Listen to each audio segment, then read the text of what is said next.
Captain America: Brave New World. I really felt like 2025 would be Marvel's comeback year, especially after the recent string of critical and commercial struggles. It really felt to me like throughout 2024, Marvel was doing its best behind the scenes to course correct, and with 3 movies coming out this year, Captain America: Brave New World being the first, I thought this would be it, the comeback we'd all been waiting for. I enjoyed Deadpool and Wolverine, and I loved Agatha all along. We had momentum, and I thought, this is it, we're headed upwards. I was so sure these 3 new movies would be Marvel's comeback, its return to glory. And well, wow, Brave New World. What a start.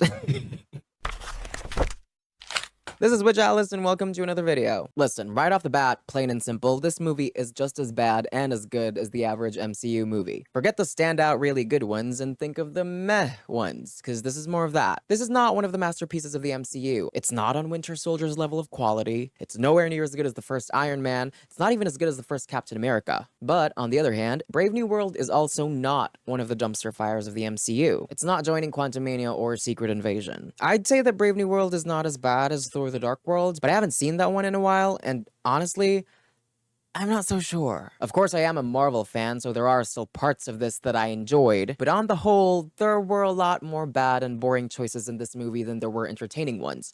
So, yeah. The plot is the characters are and we'll discuss them one by one. As a disclaimer, of course, if you enjoyed this movie, then I love that for you. Good for you! There are so many bad things happening in the world right now. If you found joy in this movie, then good! We love that. That's a good thing. Tell me why. Anyway, let's get into it. Captain America: Brave New World, please be warned, there will be spoilers.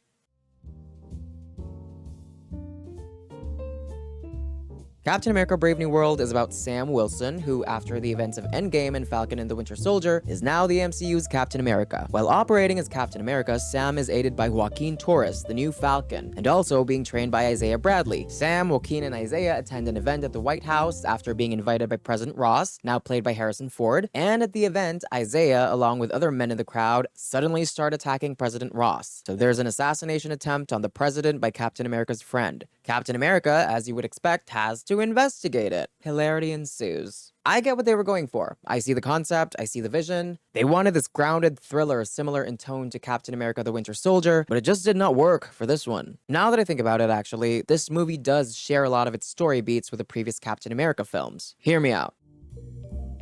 In The Winter Soldier, the head of S.H.I.E.L.D., Nick Fury, is almost killed by a brainwashed super soldier. Most of the movie is spent investigating that incident. In Brave New World, the head of the US government, Thaddeus Ross, is also almost killed by a brainwashed super soldier.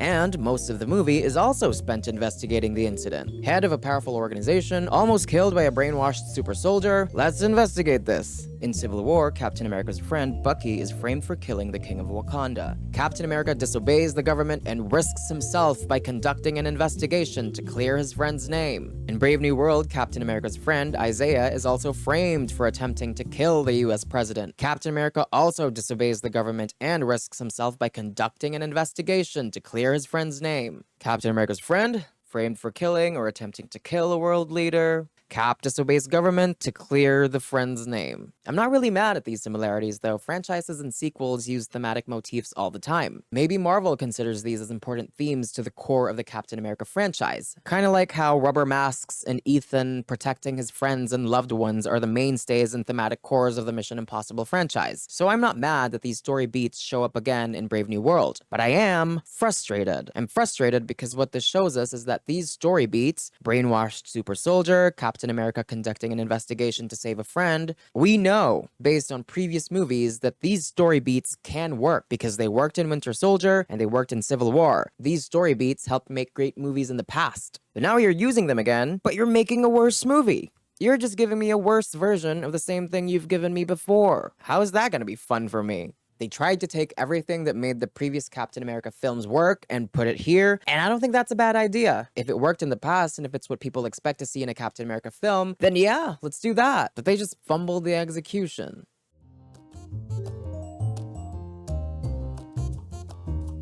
As I said, Captain America Brave New World wants to be a grounded thriller based on its narrative choices. It sets up mysteries that consume most of the screen time. Mysteries like who tried to kill the president? Why did they try to kill the president? And what's going on with the president? Why is he always angry? Given that, in turn, what makes the movie incredibly underwhelming is the fact that the payoffs, the reveals, and the answers to the mysteries that it sets up are A, not really that interesting. Like for the mystery of who tried to kill the president, right? The answer is that it's just some guy from the 2008 Incredible Hulk movie.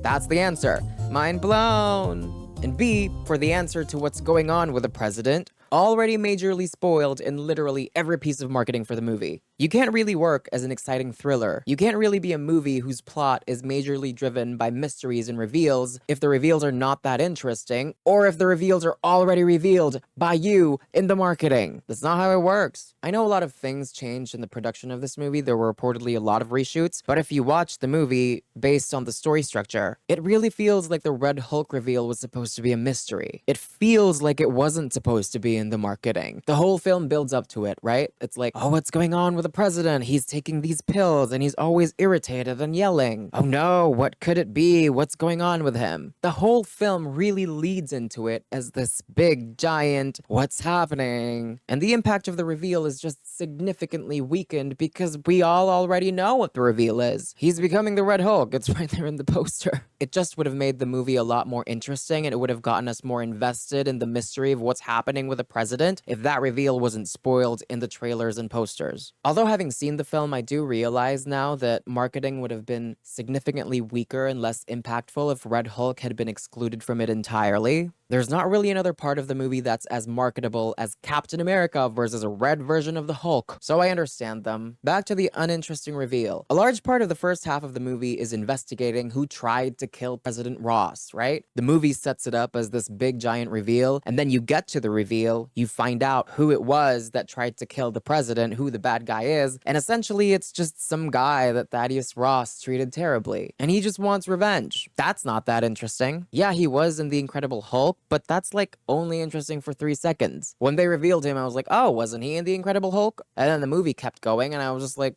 yeah, he was. So what? Of course, we can't discuss just how boring the villain of this movie is without also talking about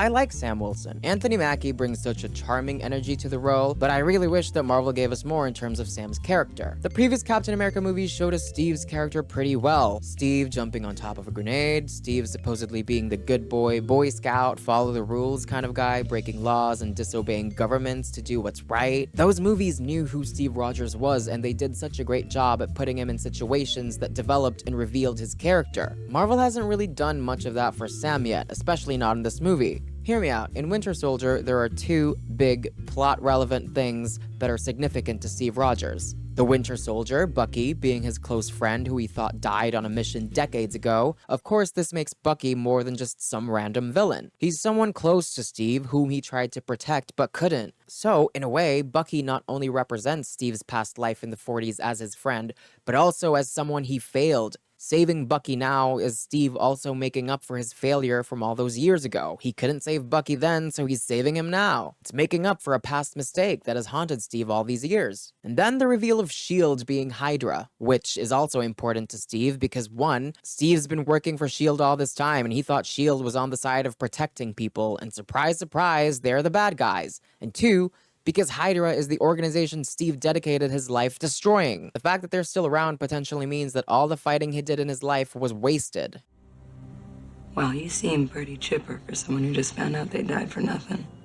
The plot points in Winter Soldier were significant and personal to its main character, allowing us to get to know Steve better and see more of who he is. Brave New World does not do that for Sam. Who is the leader to Sam Wilson? Nobody. He's a random bad guy. Who is Thaddeus Ross to Sam Wilson? Also a nobody. Their relationship in the movie is basically just that he's the president now and Sam has to save him. This was the guy that threw Sam in prison and had his friends arrested and put them on the run. But hey, at least the movie acknowledges that by repeatedly saying that Ross is a changed man now. Isaiah being framed and thrown in prison is the most personal thing that motivates Sam in this movie, and most of it unfolds in the first act of the film. By the second half, Isaiah practically doesn't exist anymore, so there goes that motivation. And yeah, tourists got shot out of the sky, and it was sad and scary for a while, and that should have been personal to Sam, but it didn't really do anything else. He just got shot out of the sky. If you cut that part out of the movie, nothing will change. And it's just so frustrating because the previous Captain America movies always did a decent, if not great job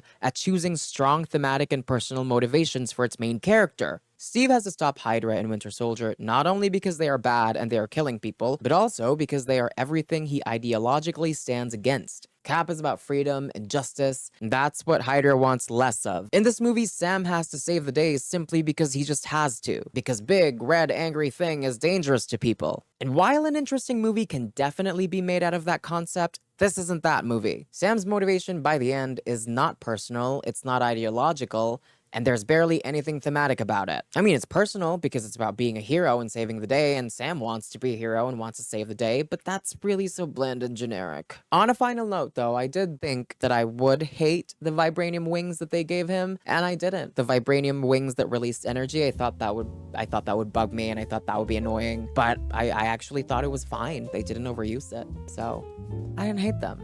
Very quickly, I just want to say if you're still enjoying this video, please consider leaving a like or a comment. I am just starting out as a channel and that would help me out a lot. Thank you. Again, I am a fan of the MCU, I do love this franchise, otherwise I wouldn't be so obsessed at tinkering with it. And so naturally, there were aspects of this movie that I did like. I liked Isaiah Bradley the most. Dare I say I loved him. I always thought he was one of the most interesting parts of Falcon and the Winter Soldier, and I wanted to see more of him, so I'm glad we got him here. His storyline from that show was so heartbreaking, and he was such a compelling character, and I'm glad to say that he's still very compelling here. He gets to be funny and playful in some parts of this movie in a way that he didn't get to be in Falcon and the Winter Soldier, so it just made him more endearing, and of course it made it more heartbreaking later on when he got mind controlled and arrested. That was sad. I was so worried he was gonna get shot or killed or something. I think this man has been through enough in his life. He's been used, betrayed by his country, experimented on, imprisoned, and now he's been brainwashed and imprisoned again, and I just, On one end, I want to see more of him because I think he's a strong character with a strong actor attached, but also, like, can we have more of him in a way that he doesn't have to suffer more? I already said that I liked Sam, but I also liked seeing the emphasis on his humanity in some of the fights, and I wish I saw more of it. I always love it when my heroes have weaknesses and they show us their vulnerabilities. For example, I hate it for Natasha, but it just made me love her more that in Black Widow, they showed us that she has bruises all over her body. It really grounded her and showed us that she was human, that she was in pain most of the time, but she just powered through it. Love that. There were parts, very few parts though, in Brave New World that really showed Sam's vulnerability in the action sequences. And as tiny as they were, I loved those parts. There was a fight against Sidewinder, or Sidewinder, actually, I forgot how to pronounce his name, but there was a fight against Sidewinder where Sam didn't have any gear on. Sidewinder ambushed him and he didn't have his wings on. It was just the two of them brawling it out somewhere. They were on the ground, Sam was wearing civilian clothes, and he was just taking hits and stabs. Yeah, I love that shit because it made me worry about him for real. I actually, for a tiny second, felt something and believed like he was in danger. Also, in the end, with the Red Hulk versus Captain America fight, I really loved it when Red Hulk grabbed and ripped one of his wings off. You know, his biggest advantage in his fights. Red Hulk ripped his wing off and got hold of the other, and I ate that shit up. I loved it. I was panicking. I was like, what are we gonna do now? And he threw his shield and it bounced around and just Red Hulk just caught it. He just caught it. And so I was like, okay, that's no good. What the fuck now? That was literally the most vulnerable position Sam was in the entire movie. He put his mask on to protect his head, and just like the Red Hulk's hand just grabbed his head with the helmet on, just started crushing it. And I was like, shit is getting real. I love that part. I wish we had more of that because it made me feel something. I was panicking, but it was great. I loved it. I like that they tried developing Thaddeus Ross. He got a lot of screen time in this movie. Marvel's always been criticized for having uninteresting villains, so I liked that they tried, clearly, with developing Ross and making him interesting. Not so sure he fully worked. I really feel like they wasted a lot of screen time on him, but that's just me, maybe. But I welcome the effort. Although, funnily enough, the leader is the actual villain of the movie, and he still ends up uninteresting. So...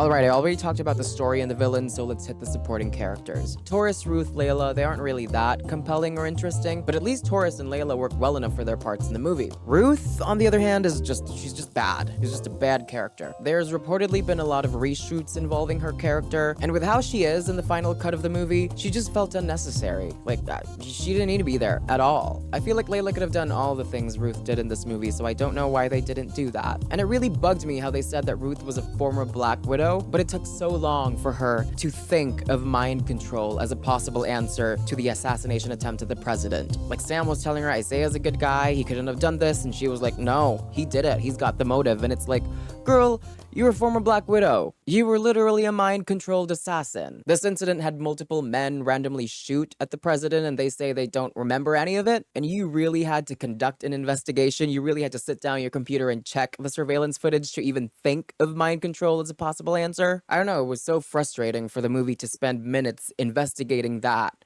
when it's like so obvious. And it should be obvious to her because she went through it. Anyway, that made the movie feel dumb, and I really felt like Ruth was unnecessary. As much as I enjoyed seeing Bucky, him appearing just made me question even more why he wasn't helping. He's out here doing a political campaign, and like, people are dying, Bucky. Like, World War III almost started over at Celestial Island. Why aren't you helping? Because you're campaigning?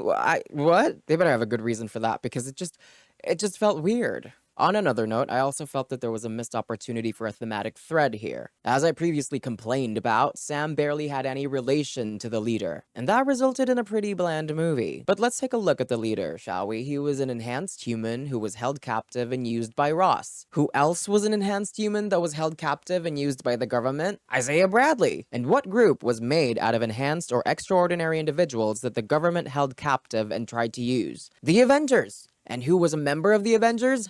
Sam Wilson! They could have used this thematic through line more of being an enhanced individual that's being held captive and used by the government. They could have used that more to connect Sam and the leader better. You know, do something about the thing that the protagonist and the antagonist share in common, but they don't. The leader wants to take revenge on President Ross, and Sam has to stop him because it's his job, and innocent people's lives are at stake. That's the movie. I know this movie had a troubled production, and we don't really know what the changed concepts were, so I'm not gonna declare that the reshoots were bad. Who knows, maybe the original cut was so much worse. Maybe this is Marvel saying, this is the best we can do. We made one, and it sucked really bad. You should have seen that one. You think this is bad? It is worth mentioning that this movie started production before Marvel had their internal transformation. As I said, 2024 felt like Marvel did some internal changes after a lot of the negative reception they've been getting, but this movie started production before that, so it's not necessarily indicative of the changes that Marvel has made. Thunderbolt is probably the first film that started filming after the changes inside the studio. So yeah, this is effectively still a film made mostly by the same Marvel studios that made Thor Ragnarok, Secret Invasion, and Quantumania. I'm disappointed with this movie, but hey, things can only get better from here, right? Right? God, I hope so. Anthony Mackie deserved better, Sam Wilson deserved better, and we the fans deserved better. I wish it was as good as the previous Captain America movies. There, is that too much to ask for? I do hope they announce another Captain America movie with Sam, because they need to get him right. I think that's so unfair if this is just the one movie he gets, because this being bad is not his fault. But yeah, this movie was not terrible, but it wasn't good either. It was a movie. It was a movie. 2025, we still have Thunderbolts and we have Fantastic Four. Those trailers really got my hopes up, especially Thunderbolts, so I'm excited for the both of them. Captain America: Brave New World, what did you think of this movie? Do you share my thoughts, or do you love this movie? What about it did you like? What about it did you not like? Did you pee during the movie? I did, several times. Not that it was long. I just pee a lot. I don't know why I'm talking about that. That's it for me. I'm out. I'm sorry. Last month, I only had 400 subscribers, and now I have, like, quite more than that. So thank you for those of you who have joined in. If you're not yet a subscriber, hey, we have fun here. We have, you know, videos, like every other channel on YouTube.